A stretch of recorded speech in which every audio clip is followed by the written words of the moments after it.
Hello दोस्तों, नमस्कार। आज का टॉपिक है कि पुलिस बदमाशों पर कैसे निगरानी रखती है। दोस्तों, जैसा कि आपको मालूम है कि पुलिस का 3 काम है। पहला काम है कानून व्यवस्था को दुरुस्त रखना, to maintain law and order. दूसरा काम है प्रिवेंशन ऑफ क्राइम और इन्वेस्टिगेशन ऑफ क्राइम, अपराधों को रोकथाम करना और अगर अपराध घटित हो जाता है तो उसका अन्वेषण करना। और तीसरा काम है VVIP, very very important person की सुरक्षा करना। ये 3 दायित्व पुलिस को सौंपा गया है। तो दोस्तों, जैसा कि आप जानते हैं कि सबसे बड़ा काम पुलिस का क्या है? अपराधों को रोकथाम करना। और इसके लिए सीआरपीसी में बहुत सारे उपबंध किए गए हैं। जैसे कि आप जानते होंगे कि पुलिस अपराध को रोकने के लिए धारा 151 सीआरपीसी के तहत में लोगों को गिरफ्तार कर लेती है। उसी तरह से बड़े शांति भंग होने की आशंका पर किसी व्यक्ति को 107(16) के तहत में इस्तिगासा पेश करती है और उस व्यक्ति पर बॉन्ड ओवर करवाती है एग्जीक्यूटिव मजिस्ट्रेट के कार्यालय में। इसी तरह से जो भी व्यक्ति अपना नाम पता बताने से इनकार करता है उसके खिलाफ में धारा 109 सीआरपीसी के तहत में कार्रवाई की जाती है।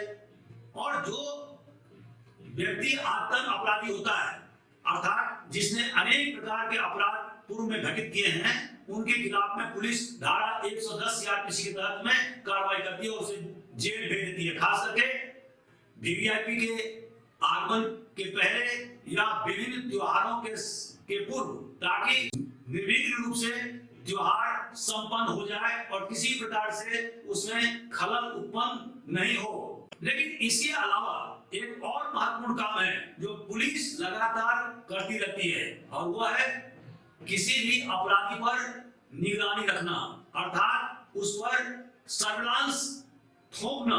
दोस्तों, ऐसे अपराधी जो कि समाज के लिए बहुत ही खतरनाक है, जो हमेशा जराइम पेशा में रहता है, जिसने क्रिमिनल एक्टिविटीज को अपना पेशा अख्तियार कर लिया है, जो लगातार वारदात करते रहता है, तो ऐसे व्यक्ति को पुलिस अधीक्षक के द्वारा, और जहां पर पुलिस कमिश्नरी है वहां पर डिप्टी पुलिस कमिश्नर के द्वारा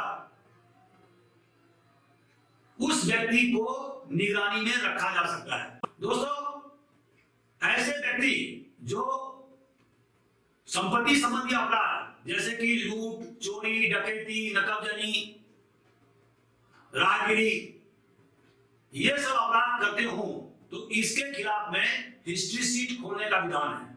लेकिन ऐसे अपराधी जो बॉडी ऑफेंसेस जैसे कि मारपीट, छुरेबाजी, हत्या का प्रयास, ये सारे जो अपराध करते हो या उसके अभ्यस्त हो, उसके खिलाफ पुलिस गुंडा फाइल खोलती है और हिस्ट्री शीट और गुंडा फाइल थाना प्रभारी के रिकमेंडेशन पर, अनुशंसा पर पुलिस अधीक्षक के द्वारा खोला जाता है।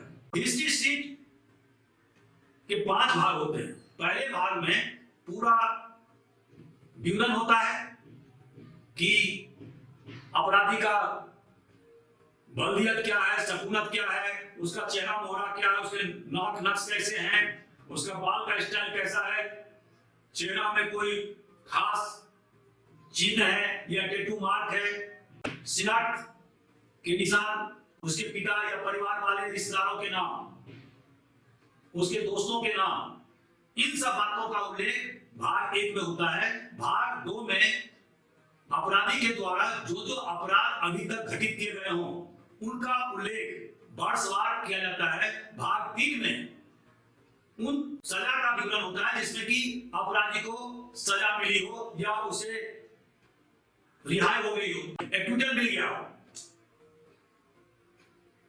और भाग 4 में थाना प्रभारी के द्वारा और बीट प्रभारी के द्वारा साप्ताहिक रूप से महीनावार टीम अंकित किया जाता है, उसकी चेकिंग की जाती है और उसके गुजर बसर की जांच की जाती है। और भाग 5 में जो डीवाईएसपी या राजपत्रित अधिकारी जिसके अंदर में वो थाना होता है, उनके द्वारा समय समय पर जांच की जाती है, हिस्ट्री सीटर का चेकिंग की जा सकती है, उससे पूछताछ की जा सकती है कि वो किस तरह से अपना जीवन यापन कर रहा है, क्या उसमें सुधार परिलक्षित हुआ है या नहीं हुआ।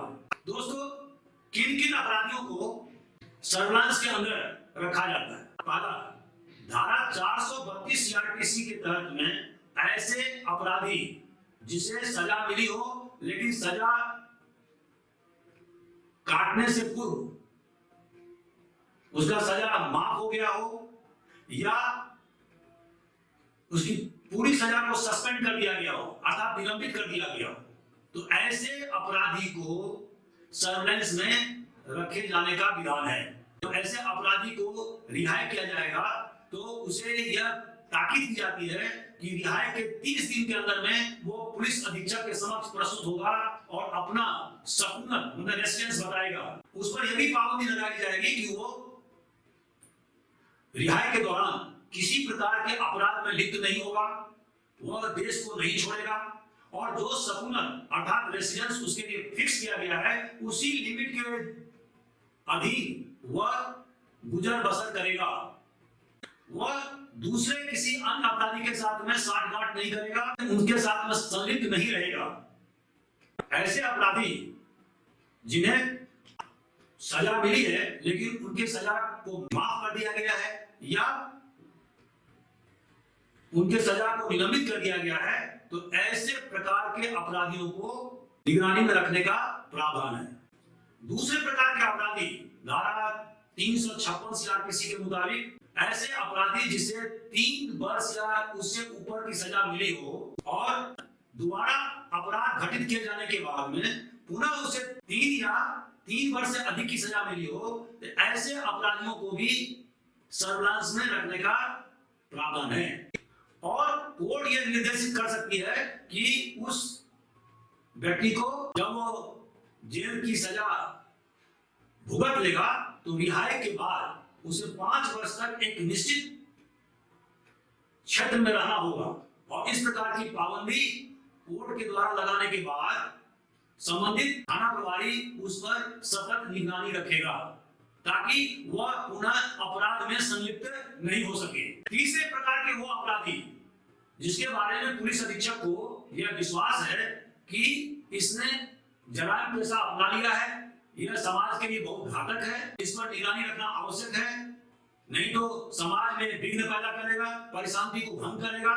तो ऐसे अपराधियों के खिलाफ भी निगरानी रखने का प्रावधान है और वह पुलिस अधीक्षक के आदेश से उसका नाम थाने में रखे हुए सर्विलांस रजिस्टर में दर्ज किया जाएगा, उस पर सतत निगरानी की जाएगी और अगर वह प्रॉपर्टी ऑफेंसेस में संपत्ति संबंधी अपराध से संलिप्त है तो उसके खिलाफ में हिस्ट्री शीट खोले जाएंगे।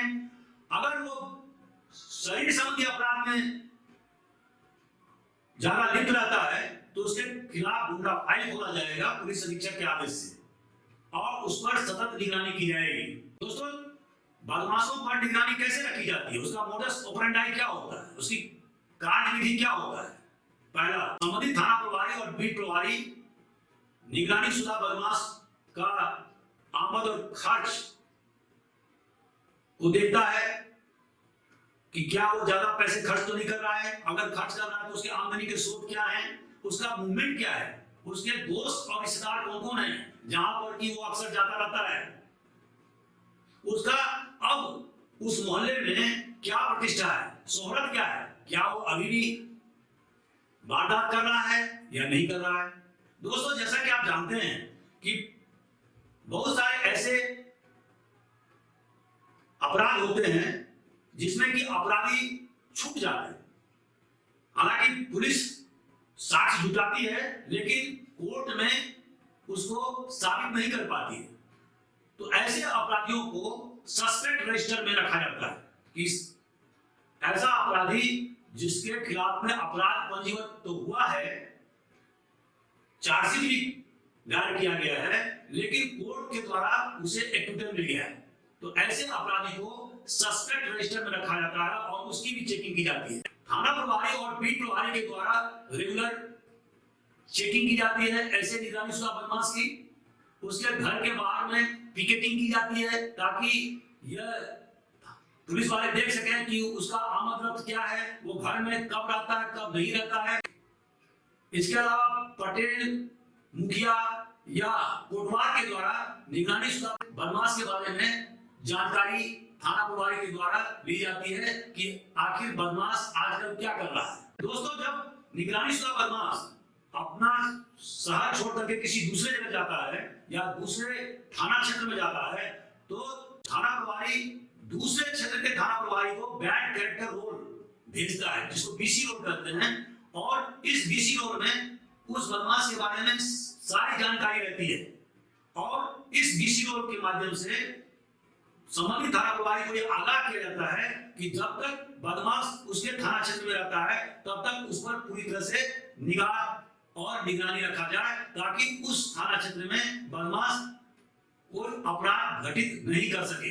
हिस्ट्री सीट के रेगुलर चेकिंग से निगरानी शुदा बदमाश के आमद रफ्त, उसके चाल चलन, उसके व्यवहार, उसके आमद खर्च की जानकारी थाना प्रभारी को मिलती रहती है। इसके अलावा आजकल नए नए तरीके से बदमाशों को निगरानी रखने का काम किया जाता है। जैसे पहले भी चिट्ठी को पुलिस के द्वारा इंटरसेप्ट किया जाता था और उसको पढ़कर देखा जाता था कि आखिर इसमें बदमाश के बारे में क्या क्या लिखा हुआ है। निश्चित रूप से यह वरिष्ठ अधिकारियों के आदेश से इंटरसेप्ट करने का काम किया जाता था। वर्तमान समय में फोन टेपिंग करने का काम किया जाता है और यह निगरानी रखने का सबसे बड़ा साधन है। कंप्यूटर सर्विलांस, इसके माध्यम से इंफॉर्मेशन का एनालिसिस किया जाता है और ट्रैफिक ऑनलाइन को देखा जाता है कि बदमाश का कहां बात हो रही है, कौन कौन लोग इसके संपर्क में हैं। इसके अलावा आजकल शहरों में CCTV camera, close circuit TV का बहुत ज्यादा प्रचलन बढ़ गया है और इसके कारण से आपने देखा होगा दिल्ली में सैकड़ों जगह सीसीटीवी कैमरा लगाए गए हैं। इसके अलावा इंदौर जैसे शहरों में हमने RLVD लगाया था विभिन्न चौराहों पर। RLVD मतलब रेड लाइट व्हीकल डिटेक्टर। और जब मैं पुलिस अधीक्षक इंदौर था तो 100 करोड़ की लागत से करीब 43 चौराहे पर RLVD लगाया गया था। इसका दो मकसद था। पहला मकसद था ट्रैफिक वायलेशन को, उल्लंघन को रोकना, और दूसरा मकसद था कि अगर कोई वारदात होती है तो तत्काल कंट्रोल रूम को जानकारी दी जाती है कि आखिर बदमाश वारदात करके कहां जा रहा है और पुलिस को बदमाशों को पकड़ने में सहूलियत होती है। और इसके कारण से आप देखेंगे कि अपराधों में भारी गिरावट दर्ज की गई है। खास करके महिलाओं के साथ जो रोड पर छेड़छाड़ होता था शहरों के बीच में, या चेन लूटने की वारदात बहुत ज्यादा होती थी पहले के जमाने में, अब सीसीटीवी और RLVD लगने से इस प्रकार के वारदात में भारी कमी परिलक्षित हुई है। एक अन्य तरीका आजकल इजाद हो गया है, वो है सोशल नेटवर्किंग मैपिंग, और जिसमें पुलिस अधिकारियों द्वारा, खास करके साइबर सेल के द्वारा फेसबुक, ट्विटर या इंस्टाग्राम या अन्य जो सोशल नेटवर्किंग साइट हैं उनका मैपिंग करना और पता लगाना कि आखिर बदमाश की क्या क्या गतिविधियां चल रही हैं। और ये आजकल एक मजबूत हथियार पुलिस के हाथ में हो गया है। दोस्तों, इसके अलावा एरियल सर्वेलेंस और सैटेलाइट इमेजरी, इसका भी उपयोग बड़े बड़े आतंकवादी गिरोह को तोड़ने में किया जा रहा है। जैसे कि अभी आपने देखा होगा कि किस तरह से ओस्मा बिन लादेन को पाकिस्तान में एबोटाबाद में मार गिराया गया था और उसके गतिविधियों की पूरी जानकारी अमेरिका को सैटेलाइट इमेजरी से प्राप्त हुआ था। इसी तरह से अभी अल-कायदा के मुख्य अल जवाहिरी को ड्रोन के द्वारा मार गिराया गया और उसकी जानकारी सैटेलाइट इमेजरी से अमेरिका को प्राप्त हुआ और उसके बाद उसने ड्रोन का इस्तेमाल किया। दोस्तों, आजकल पुलिस के पास में मोबाइल के द्वारा टावर लोकेशन और PSTN डाटा कलेक्ट करके किसी भी अपराधी के जियो लोकेशन, मतलब कि वो कहां है, उसकी जानकारी प्राप्त की जा सकती है। भले ही मोबाइल ऑपरेशनल हो या नहीं हो।